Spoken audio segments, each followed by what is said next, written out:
24 फरवरी 2022 के दिन रूस और यूक्रेन की जंग शुरू हुई थी। लेकिन आज ठीक 1 साल बाद यह जंग रूस और यूक्रेन नहीं बल्कि दुनिया के दो बड़े गुटों के बीच लड़ी जा रही है। इस जंग में अमेरिका समेत सभी पश्चिमी देश रूस को तोड़ने की कोशिश कर रहे हैं, लेकिन रूस अभी तक टिका हुआ है। रूस को भी कई देशों का साथ मिल रहा है। चीन खुले तौर पर रूस के साथ खड़ा है, लेकिन रूस के अभी तक मैदान में टिके रहने के पीछे सबसे बड़ी वजह भारत है।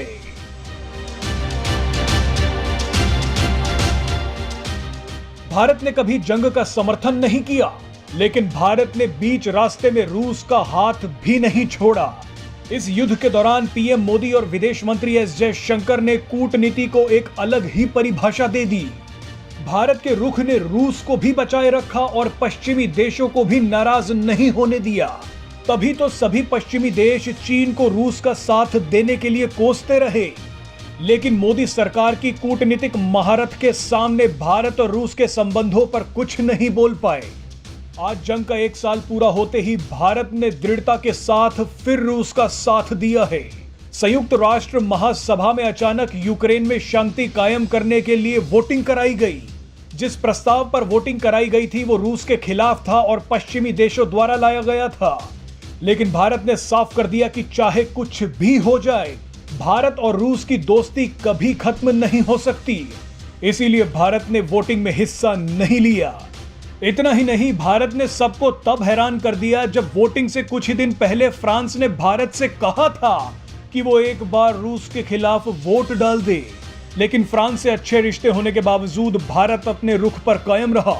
फ्रांस के अलावा कई और पश्चिमी देश भी चुपचाप इस कोशिश में थे कि भारत एक बार ही सही लेकिन रूस के खिलाफ वोट तो डाल दे, पर भारत टस से मस नहीं हुआ। भारत ने इस बार भी कहा कि सिर्फ बातचीत से ही हल निकल सकता है। आप ये जानकर हैरान हो जाएंगे कि पिछले 1 साल से भारत जंग को रुकवाने के लिए मध्यस्थता करने की कोशिश कर रहा है। खुद पश्चिमी देशों ने कहा था कि रूस सिर्फ भारत की बात सुनता है, इसीलिए जंग को रुकवाने में भारत को आगे आना चाहिए। भारत जंग को रुकवाने के लिए आगे आया भी। पीएम मोदी ने सबके सामने राष्ट्रपति पुतिन से कहा कि ये युग जंग का नहीं है। पुतिन ने भी पीएम मोदी के साथ मुलाकात के बाद इशारे दिए थे कि वो जंग को रोक सकते हैं, लेकिन पश्चिमी देशों ने भारत की सारी मेहनत पर पानी फेर दिया।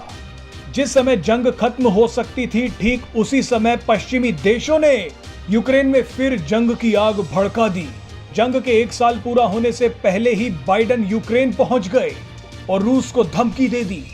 कई पश्चिमी देशों ने भी यूक्रेन को और हथियार देने का वादा कर दिया।